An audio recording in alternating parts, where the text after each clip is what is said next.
नमस्कार, अब दुनिया के फटाफट बुलेटिन में आप सभी का स्वागत है और नजर डालेंगे आज के खास खबरों पर। डेमचोक और देपसांग में टकराव वाले दो बिंदुओं पर सैनिकों के पीछे हटने की प्रक्रिया 28 और 29 अक्टूबर तक पूरी करने की योजना।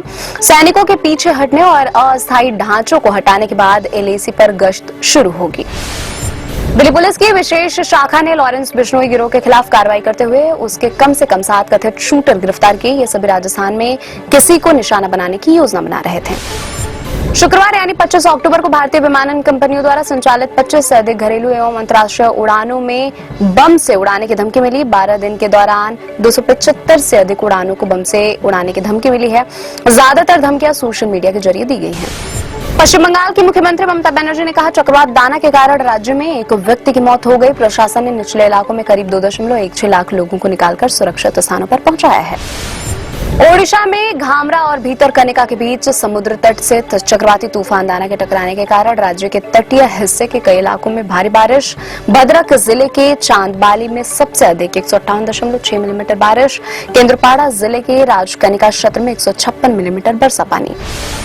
भारत और बांग्लादेश के बीच दिल्ली में अगले महीने प्रस्तावित महानिदेशक स्तर की सीमा वार्ता को पड़ोसी देश द्वारा योजना में बदलाव के बाद स्थगित कर दिया गया। वार्ता 18 से 22 नवंबर के बीच प्रस्तावित थी। प्रधानमंत्री नरेंद्र मोदी ने जर्मन चांसलर ओलाफ शोल्ज से शुक्रवार को मुलाकात की। दोनों नेताओं ने भारत जर्मनी की दोस्ती को गति देने वाले विभिन्न मुद्दों पर चर्चा की। एकनाथ शिंदे की शिवसेना ने उद्धव ठाकरे के बेटे आदित्य को घेरने की योजना बनाई। आदित्य के खिलाफ मिलिंद देवड़ा को उतारने की तैयारी। कांग्रेस छोड़कर शिवसेना में शामिल हुए हैं देवड़ा।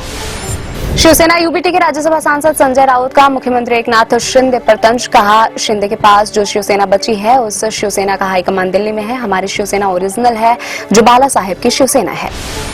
सुशांत सिंह राजपूत की मौत के मामले में अभिनेत्री रिया चक्रवर्ती को राहत। रिया उनके परिजनों के खिलाफ जारी लुकआउट सर्कुलर को रद्द करने के बॉम्बे हाईकोर्ट के आदेश को चुनौती देने वाली सीबीआई की याचिका खारिज।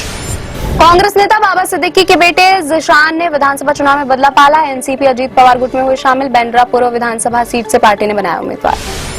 बुधनी विधानसभा सीट पर उपचुनाव में भाजपा प्रत्याशी रमाकांत भार्गव ने भरा नामांकन। सीएम डॉक्टर मोहन यादव, केंद्रीय मंत्री शिवराज सिंह चौहान और प्रदेश अध्यक्ष वीडी शर्मा रहे मौजूद। रोड शो और रैली के जरिए भाजपा ने किया शक्ति प्रदर्शन। आंध्र प्रदेश के पूर्व मुख्यमंत्री जगनमोहन रेड्डी की बहन वाईएस शर्मिला ने कहा, उनके पिता वाईएस राजशेखर रेड्डी के जीवित रहते शुरू किए गए व्यवसाय पारिवारिक संपत्ति है और भाई जगन सिर्फ इनके संरक्षक हैं।